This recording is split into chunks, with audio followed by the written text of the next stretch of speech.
Welcome to story बक्स। तो अब तक हमने देखा था कि सोंगयान शियालिन को बचाने के चक्कर में इंजर्ड हो जाता है और ख़तरा ये था कि सोंगयान की जान भी जा सकती थी। शियालिन काफ़ी घबरा रहा होता है। तभी सोंगयान उससे कहता है कि चिंता मत करो, मैं ऐसे नहीं मरूंगा। तो आगे की कहानी शुरू करते हैं। कुछ वक्त बाद सोंगयान के पैर से नम्बनेस जाने लगी थी और अब उसे उसके पैर में काफ़ी दर्द महसूस हो रहा था। उसके लिए बोलना भी काफ़ी मुश्किल था और उसे काफ़ी पसीने आ रहे थे, लेकिन वो फिर भी एक आवाज़ नहीं निकालता ताकि शियालिन डिस्टर्ब ना हो। वहीं शियालिन को सोंगयान की चिंता हो रही थी। शियालिन अपना फ़ोन निकालता है। बैटरी तो चार्ज थी, लेकिन सिग्नल फिर भी नहीं आ रहे थे और उसे काफ़ी बुरा लग रहा था कि उसकी वजह से सोंगयान फंस गया। अगर वो इतनी जिद नहीं करता तो वो लोग ऐसे फंसते ही नहीं। और शियालिन टेंशन में बोलता है, पिछली ज़िंदगी में तो मैंने ये सब देख लिया था और मैं हर चीज़ से उभर पाया था, लेकिन इस ज़िंदगी में सब फिर से हो रहा है। अगर मेरी याददाश्त तेज़ होती तो ऐसा कुछ नहीं होता। उस बच्चे की वजह से मैंने तुम्हें दिक्कत में डाल दिया। मैं तुमसे। तभी सोंगयान बोलने की कोशिश करता है, शियालिन, और वो उसका हाथ पकड़ता है। शियालिन, ऐसा मत सोचो, मैंने ही तुम्हारा पीछा करा था। तुम्हारा दिल साफ है, इसीलिए मैं तुम्हें पसंद करता हूँ। तुम्हारी कोई भी गलती नहीं थी। शियालिन कहता है, सोंगयान, तुम्हारे हाथ ठंडे पड़ रहे हैं। और वो मन में सोचता है, इसने काफ़ी ज़्यादा खून खो दिया है और इसका बॉडी टेम्परेचर भी गिरता जा रहा है। अगर इसको ट्रीटमेंट नहीं मिला तो मुझे डर है कहीं। और तभी सोंगयान बोलता है, शियालिन, डरो मत। तुम अपनी पिछली ज़िंदगी में भी नहीं मरे थे, ना ही तुम इस ज़िंदगी में मरोगे। भगवान तुम पर दयावान है और मैं भी दुआ करता हूँ। और शियालिन शांत हो जाता है और अपने हाथ की बाजू खोल के सोंगयान के सामने रख देता है।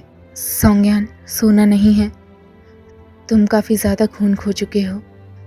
मुझे मालूम है तुम्हें प्यास लग रही है, तुम मेरा खून पी लो। कम से कम तुम अपने वाइटल साइंस तो इम्प्रूव कर पाओगे। सोंगयान शियालिन का हाथ हटाता है और बोलता है, मुझे अकेला छोड़ दो और अपने बारे में सोचो। कम से कम हम दोनों में से एक तो जाना चाहिए, नहीं तो क्या फ़ायदा इस पुनर्जन्म का। और वो शियालिन के हाथ पर किस करता है और बोलता है, और तो और मैं तुम्हारे साथ ऐसा कैसे, तुम पागल हो। और वो बेहोश हो जाता है। शियालिन सोंगयान का नाम चिल्लाता है, लेकिन सोंगयान कोई रेस्पॉन्स नहीं देता। फिर सीन चेंज होता है। हॉस्पिटल में रेस्क्यू टीम वक्त पर आ गई थी और उन्होंने शियालिन और सोंगयान को बचा लिया था। शियालिन की आंखें खुलती हैं और वो मन में सोचता है, इस वार्ड का एनवायरनमेंट तो ये शायद वही वार्ड है जहाँ मैं पिछली ज़िंदगी में रहा था। सब कुछ वैसा का वैसा हो रहा है। नहीं, ऐसा नहीं है। और वो उठ जाता है। इस बार रेस्क्यू टीम का समय अलग था, मड स्लाइड आने का भी। और सोंगयान, और वो अपनी ड्रिप निकाल देता है और सोंगयान की ओर जा रहा होता है, लेकिन तभी किमी आ जाता है। शियालिन चिल्लाता है, सोंगयान कैसा है, क्या वो बच गया? किमी कहता है, हाँ, वो बच गया, वो मरा नहीं है, चिंता मत करो। शियालिन कहता है, और बाकियों का क्या? किमी कहता है, सोंगयान की कंडीशन ज़्यादा अच्छी नहीं है। आखिरकार ये हॉस्पिटल छोटा है तो उसका इतना कॉम्प्लिकेटेड ऑपरेशन कैसे किया जा सकता है, इसीलिए उसे शहरी हॉस्पिटल में ट्रांसफ़र कर दिया है। शियालिन कहता है, सोंगयान की कंडीशन ख़राब है, मतलब? किमी कहता है, उसके लेफ़्ट लेग में कम्युनिकेटेड फ्रैक्चर है। जब हमने उसे खोजा तो वो काफ़ी चौंक चुका था। अगर हम ज़रा सी भी देरी करते थे तो मुझे डर है कि वो नहीं बचता। शियालिन घबरा जाता है और पूछता है, क्या कह रहे हो तुम? सोंगयान ठीक तो हो सकता है ना? किमी कहता है, हाँ, लेकिन शायद उन लोगों को उसका एक पैर काटना पड़ेगा। और शियालिन दुखी हो जाता है। किमी कहता है, आखिरकार तुम मेडिकल के स्टूडेंट हो, तुम्हें पता होना चाहिए कि कई सारे क्लिनिकल सॉल्यूशन हैं। और उसकी कंडीशन तब ख़राब थी, हो सकता है शहरी अस्पताल में आते ही उसको थोड़ी रिकवरी महसूस हो रही हो। तुम चिंता मत करो। और शियालिन मन में सोचता है, अगर सोंगयान ने अपना पैर खो दिया तो उस पर क्या बीतेगी। किमी कहता है, इतना मत सोचो शियालिन, तुम्हारी तबीयत भी ठीक नहीं, तुम लेटो और आराम करो। जब तक तुम ठीक नहीं होगे तब तक तुम सोंगयान का कैसे ध्यान रखोगे? शियालिन पूछता है, सोंगयान किस हॉस्पिटल में है और मैं किससे बात करूं जिससे मैं सोंगयान के पास पहुंच सकूं? किमी कहता है, पहले तुम आराम करो, नहीं तो मैं तुम्हें नहीं बताऊंगा। शियालिन फिर पूछता है, टीचर की, आपने कहा था कि आप मेरे दोस्त हैं, तो क्या आप मुझे अभी नहीं बता सकते? किमी कहता है, मैं तुम्हारा दोस्त हूँ इसीलिए कह रहा हूँ, आराम करो। सोंगयान को कहाँ भेजा है मुझे नहीं पता और ना ही मैं जानना चाहता। बस मैं इतना कह सकता हूँ कि उसके परिवार वालों को पता चल गया है और वो लोग उसे शहर ले गए थे, तो तुम उनकी फैमिली से कांटेक्ट कर लेना, ठीक है? लेकिन हाँ, फ़िलहाल बात करने का कोई फ़ायदा नहीं, अभी फ़िलहाल उसकी सर्जरी चल रही होगी। अगर तुम बात भी करोगे तो कोई नतीजा नहीं निकलेगा, तो अच्छा होगा कि अगर तुम आराम करो और समय का इंतज़ार करो। शियालिन पूछता है, मेरा आखिरी सवाल, आप लोगों ने हमें कैसे खोजा? किमी थोड़ा नर्वस हो जाता है और कहता है, तुमने ही तो मुझे फ़ोन करा था, है ना, कि अगर तुम 1 बजे तक ना आओ तो मैं रेस्क्यू टीम बुला लूँ। तो जैसे ही मड स्लाइड आई मैंने बुला लिया और हमें विलेज चीफ ने बताया कि वो तुम्हारे साथ गए थे, तो जिस एरिया में वो तुम्हारे साथ थे उन्होंने वहीं ढूंढा और हमने तुम्हें ढूंढ लिया। शियालिन मन में सोचता है, तभी रेस्क्यू टीम ने हमें जल्दी ढूंढ लिया, विलेज चीफ और टीचर की नहीं होते तो। और वो एकदम से बोलता है, वो बच्चा। किमी स्माइल करता है और कहता है, वो बच्चा भी ठीक है, हमने उसे भी ढूंढ लिया। तुम इतना मत सोचो, आराम करो और मुझे भी परेशानी मत दो अब, ठीक है? शियालिन कहता है, टीचर की, तो मैं आराम करता हूँ, आप अपना काम कर सकते हैं, थैंक यू। किमी कहता है, ठीक है। और किमी वहाँ से निकलता है और उसकी स्माइल छिप जाती है। वो सीधा संग हाय सिंह के पास जाता है और चिल्लाता है, क्या ये सब तुम फिर से करना चाहते हो? और हमारा चैप्टर एंड होता है। Next chapter. संग हाय सिंह बोलता है, मुझ पे क्यों भड़क रहे हो और अपने नाटक मत करो। क्या मैं नहीं जानता कि तुमने जानबूझकर रेस्क्यू टीम को पहले बुलवाया? नहीं तो वो 10 घंटे बाद आती, तब तक सब कुछ हो जाता। किमी कहता है, तुमने कहा था कि तुम केवल उन दोनों को मारोगे जिसमें जादू का इस्तेमाल नहीं होना चाहिए, लेकिन तुमने जादू का इस्तेमाल करा। तुम खुद अग्रीमेंट नहीं मान रहे थे तो मैं कैसे मान लूँ? और तुम मुझ पे आरोप नहीं लगा सकते, समझे? संग हाय सिंह कहता है, हाँ, बहाने मत बनाओ, मैं खुद जानता हूँ कि तुम नहीं चाहते थे कि वो मरे, तुम ऐसा कुछ नहीं कर सकते, है ना? और ये बात मैं पहले से जानता था, इसीलिए मैंने जादू का इस्तेमाल करा। मुझे कुछ ना कुछ तो करना ही था। किमी ये सुनकर एकदम से चौंक जाता है कि संग हाय सिंह ने उसकी बात इतनी जल्दी कैसे पकड़ ली। हाँ, ये सच है कि वो नहीं चाहता था कि शियालिन मरे, और सोंगयान भी एक अच्छा इंसान है, वो इस तरह से मरना डिज़र्व नहीं करते। संग हाय सिंह कहता है, किमी, क्या तुम उनके लिए फीलिंग्स डेवलप कर चुके हो?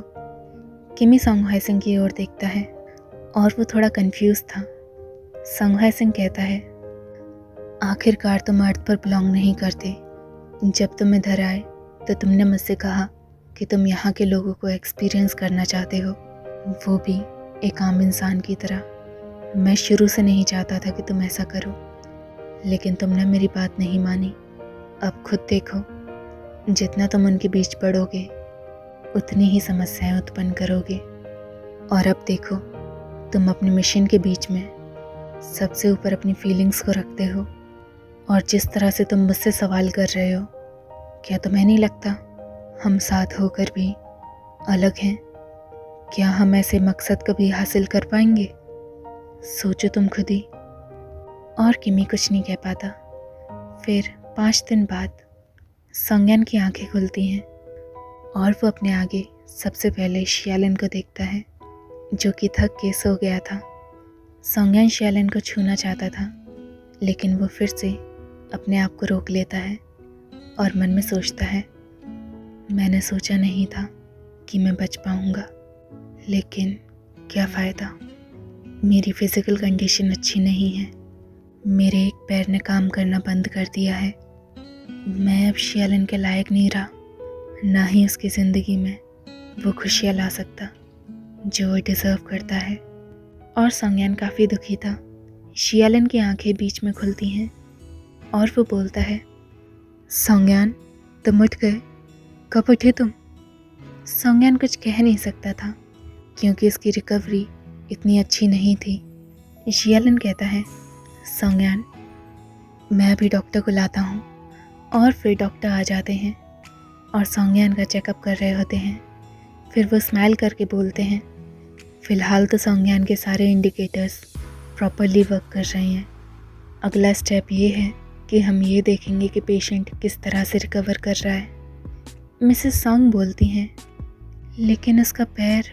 डॉक्टर कहता है, उसके पैर की हालत भी इतनी ख़राब नहीं है। अगर पेशेंट एक्टिवली कोऑपरेट करे तो शायद चांसेस हैं कि वो अपना पैर रिकवर कर सकता है। और संज्ञान मन में सोचता है, डॉक्टर कभी भी बुरा नहीं कहते और ना ही उनके शायद का मतलब कभी समझ आता। शायद यानी ज़िंदगी भर। और डॉक्टर जाने लगता है और कहता है, मैं वार्ड नंबर 1 में होकर आता हूँ, कोई भी ज़रूरत हो तो मुझे बुला लेना। शियालिन कहता है, thank you doctor. Mrs song कहती हैं, बेटा क्या तुम कुछ खाना चाहते हो? संज्ञान ना की और गर्दन हिलाता है और बोलता है, मॉम, डैड, मैं कुछ देर शियालिन से अकेले में बात करना चाहता हूँ। मिस्टर सॉन्ग कहते हैं, ठीक है फिर हम बाहर वेट करते हैं। और मिसेस सॉन्ग मन में सोचती हैं, इन दोनों की दोस्ती कितनी अच्छी है। और उनके जाने के बाद शियालिन बैठ जाता है और कहता है, संज्ञान तुम मुझसे क्या कहना चाहते हो? संज्ञान बोलता है, शियालिन तुम पर कोई भी कर्ज नहीं है। और शियालिन चौंक जाता है कि संज्ञान को कैसे पता कि उसके सर पर बर्डन था, कि संज्ञान के साथ सब कुछ उसकी वजह से हुआ। और संज्ञान शियालिन का हाथ पकड़ता है और कहता है, इस बार मैं खुद से पहाड़ों पर गया था ताकि मैं किसी को ढूंढ सकूं। ये सब मेरी ही चाह थी। अगर तुम मुझसे नहीं पूछते फिर भी मैं जाता। और उसके बाद जब हमने मड स्लाइड फेस करी तो तुमने बताया कि वहाँ पर गुफा है और हम बच पाए, नहीं तो मैं मर जाता। तो अगर मैं सही से कहूँ, तुमने मेरी जान बचाई है, तो मेरा तुम पर कोई कर्ज नहीं और तुम्हें ज़बरदस्ती मेरे पास आने की कोई ज़रूरत नहीं। शियालिन कहने वाला था, लेकिन संज्ञान ऐसा नहीं है, मैं खुद से तुम्हारे पास अब। तभी संज्ञान इसे टोक देता है, शियालिन अब मेरी कंडीशन स्टेबल है और मैंने सोचा है कि मैं बड़े शहर जाऊं ताकि अपना ट्रीटमेंट और अच्छे से करवा सकूं। मेरे पास मेरे माँ बाप हैं, तो तुम्हें कोई चिंता करने की ज़रूरत नहीं। शियालिन कहता है, लेकिन संज्ञान फिर उसे टोक देता है, और तो और अगर तुम इसी तरह से मेरा पीछा करते रहे तो तुम्हें नहीं लगता मेरे माँ बाप को हम पर शक हो जाएगा? किस तरह से एंड होगा ये बताओ। वो इस चीज़ को मजाक में जानबूझ के लेता है क्योंकि वो जानता था कि शियालिन क्या कहना चाहता है। शियालिन ये कहना चाहता था कि अब से वो उसका ध्यान रखेगा और उसके प्रपोज़ल को एक्सेप्ट कर लेगा। लेकिन सॉन्गयान ऐसा नहीं चाहता था। वो उसके संग रहना चाहता है, लेकिन एक बोझ की तरह बिल्कुल नहीं। इसीलिए वो शियालिन से ऐसा कहता है ताकि शियालिन को इनडायरेक्टली पता लग जाए कि सॉन्गयान उसके संग ऐसा रिश्ता नहीं चाहता। और सॉन्गयान मन में सोचता है, शियालिन, मैं अब तक नहीं समझ पाया था कि ये पुनर्जन्म मेरे लिए नहीं बल्कि तुम्हें मौका देने को है। तुम्हें अपनी ज़िंदगी खुशी से जीनी है, ना कि मेरी तरह घुट-घुट के। सच कहूँ तो मुझे लगता है कि मेरा पुनर्जन्म पश्चाताप के लिए हुआ है। तो मुझे तुमसे दूर रहना चाहिए ताकि तुम्हें कुछ नहीं झेलना पड़े। और शियालिन मन में सोचता है, सच कहूँ तो मैंने सोचा था कि मैं सॉन्गयान के साथ अब अपनी पूरी ज़िंदगी बिताऊंगा, लेकिन लगता है वो ऐसा नहीं चाहता। मगर सॉन्गयान सही है।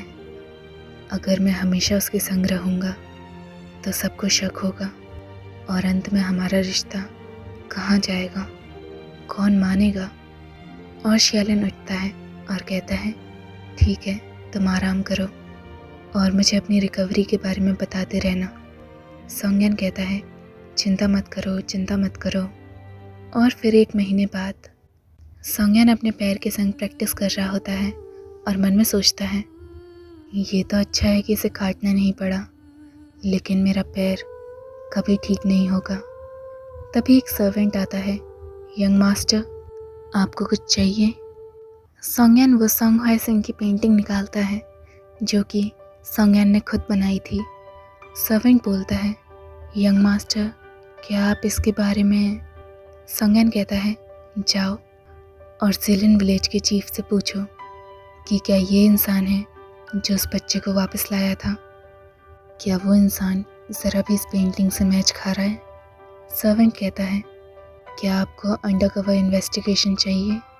सॉन्गयान सोचता है और बोलता है, अभी नहीं।